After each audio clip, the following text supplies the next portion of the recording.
당신이 몰랐던 이야기. 오늘은 알카에다의 수장 오사마 빈라덴에 대한 이야기입니다. 2001년 9월 11일 오전 8시 46분 뉴욕에서는 미국 역사상 가장 치명적인 공격이 발생했습니다. 쌍둥이 비딩으로 불리는 세계 무역센터에 항공기가 충돌하면서 총 2,977명의 사망자를 낳은 9.11이죠. 아시다시피 9.11 사건은 이슬람 극단주의 조직 알카에다가 4대의 항공기를 탈취하여 세계 무역센터와 펜타곤 같은 미국의 주요 건물을 타겟으로 일으킨 공격입니다. 많은 사상자를 낳았을 뿐만 아니라 미국 경제는 물론 나아가 전 세계 경제에도 큰 영향을 미쳤죠. 경제뿐만 아니라 이슬람에 대한 인식부터 시작해 사회적으로 무수히 많은 파급 효과를 일으켰고요. 이 사건 이후 미국 내에서는 공항 보안이 강화되고 법안이 제정되기도 했습니다. 미국 정부는 관련된 인물, 단체는 전부 다 잡아 죽이듯이 엄포를 놓았고 이례적으로 북한은 꼬리를 내리며 미국에게 애도까지 표했죠. 일단 알카에다는 어떤 단체일까요? 알카에다는 순위파 지하디스트들이 주도하는 단체입니다.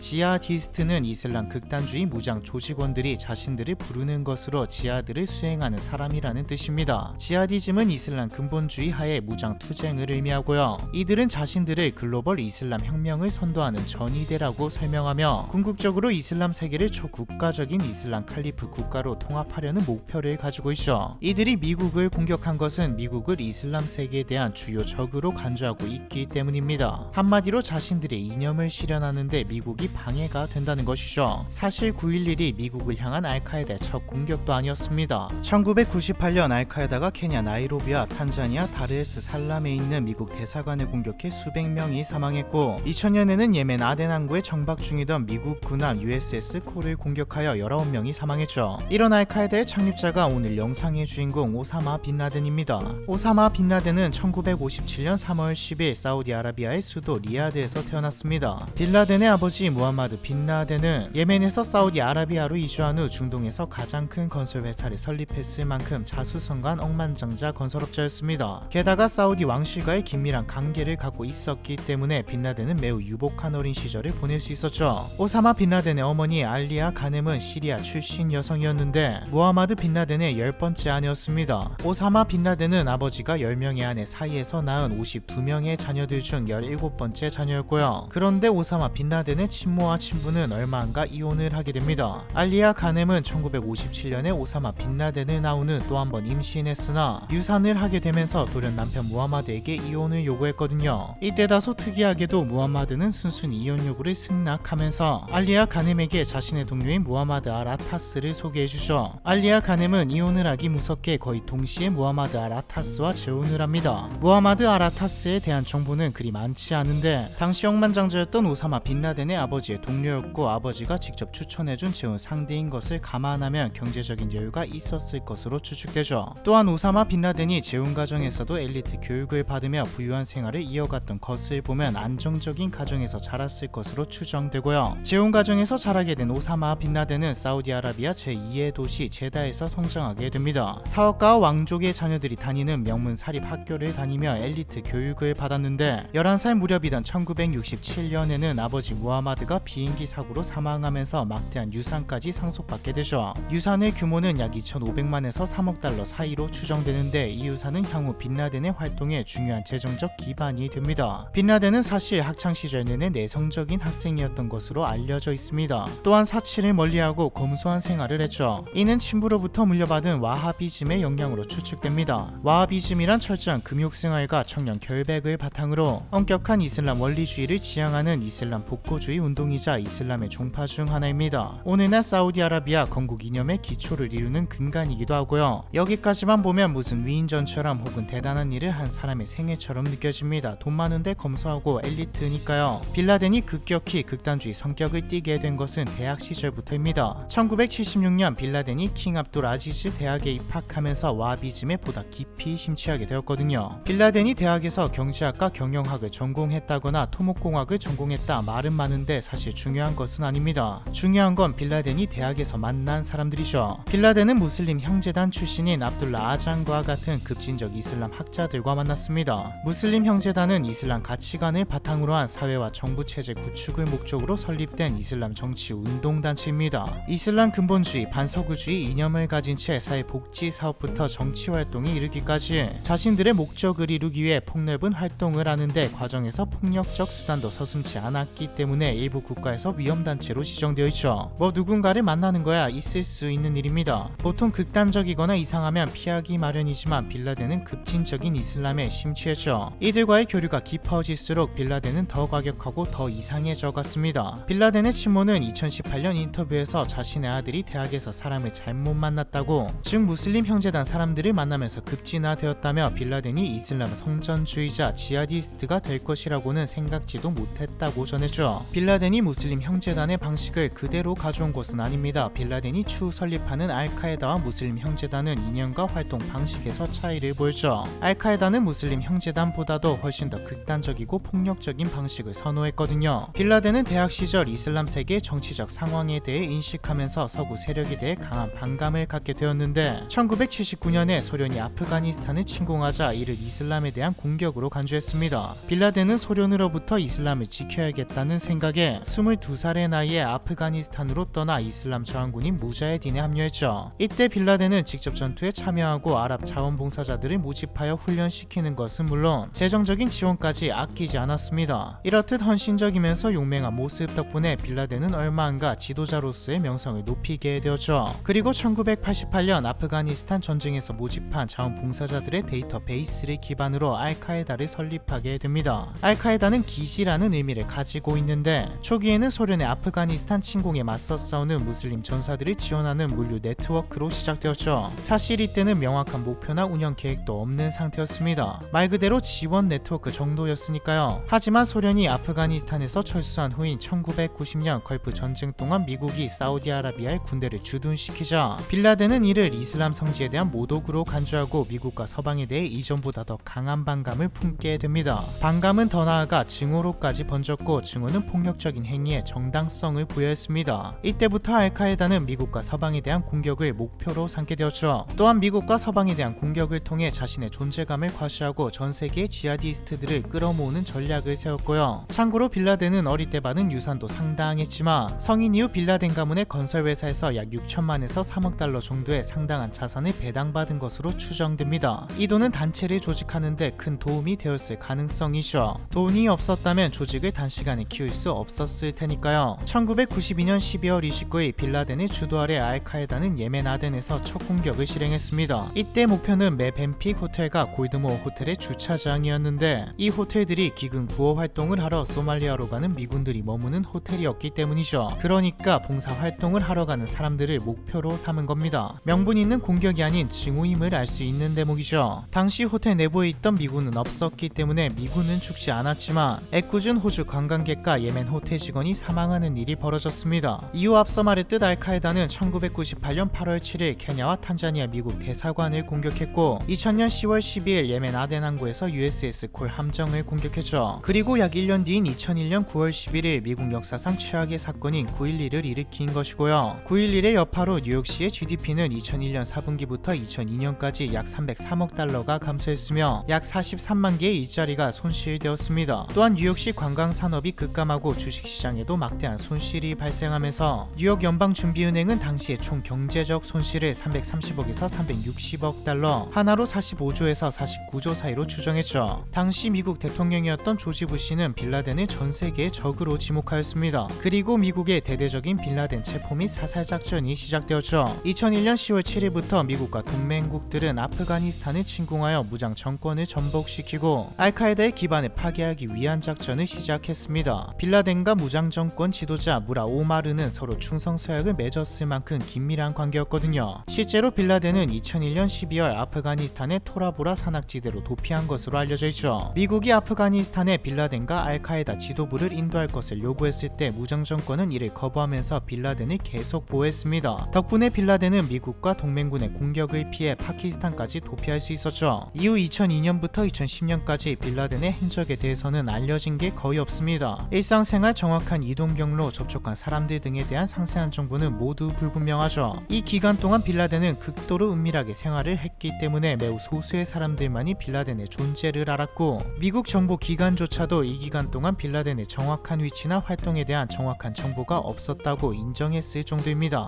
그러다 오바마 정부 시절인 2011년 5월 2일 CIA의 작전 아래 미국 해군 특수부대인 데브그루가 파키스탄 아부타바드에 있는 빌라덴의 은신처를 급습하였고, 빌라덴은 5에서 10분간의 총격전 끝에 사살되었죠. 이른바 넵튠 스피어 작전입니다. 이제는 많이 알려진 이야기인데 빌라덴의 정확한 위치를 알아내기 위해 했던 방법이 획기적입니다. 파키스탄에 있다는 건 알았지만 대문 두드려보면서 하나하나 다 방문해 볼 수는 없는 노릇이기에 미국은 소아마비 백신 무료 접종 캠페인을 진행했죠. 진짜 백신을 제공해주면서 동시에 혈액을 몰래 채취했습니다. 채취한 혈액의 DNA로 정보를 추적해 빌라덴 자녀의 DNA를 확보했고, 빌라덴의 위치도 알아내죠. 문제는 빌라덴이 숨은 지역이 파키스탄 군 수뇌부들이 몰려있는 곳이었다는 겁니다. 그래서 미국이 원래 생각했던 방법, 폭격은 실행할 수 없게 되었죠. 가장 깔끔하고 미국 자국민들의 인명 피해도 제로이지만 작전은 파키스탄 정부의 사전 통보 없이 진행되었는데, 군 수뇌부들이 모인 곳에 폭탄을 떨어뜨리면 전쟁하자는 말과 다를 바가 없죠. 남은 방법은 보병을 투입해서 사살하는 것밖에 남지 않았습니다. 오바마는 최정예 특수부대 중 하나인 데브그루를 침투시켜 사살하라는 명령을 내렸죠. 그리고 2011년 5월 1일 밤 11시 35분 백악관에서 빌라덴 사살 소식을 공식 발표하면서 약 10년 동안 이어진 미국의 빌라덴 추격은 끝을 맺게 되었습니다. 참고로 빌라덴 가문은 오사마 빈라덴을 호적에서 파문할 만큼 빌라덴과의 관계를 철저히 단절하려 했습니다. 이는 빌라덴 가문이 그의 극단주의 활동을 지지하지 않는다는 것을 명확히 하기 위함이었죠. 빌라덴 가문은 국제사회와 협업해 오사마 빈라덴을 잡는 데 도움을 주기까지 했고요. 앞서 말했던 빌라덴의 친모는 대학 시절에 만난 사람들이 빌라덴을 망친 것처럼 표현했습니다. 만약 빌라덴이 그때 대학에서 압둘라 아잠을 만나지 않았더라면 역사가 어떻게 흘러갔을까 궁금해지네요. 오사마 빈라덴에 대한 이야기, 이번 편은 여기까지입니다.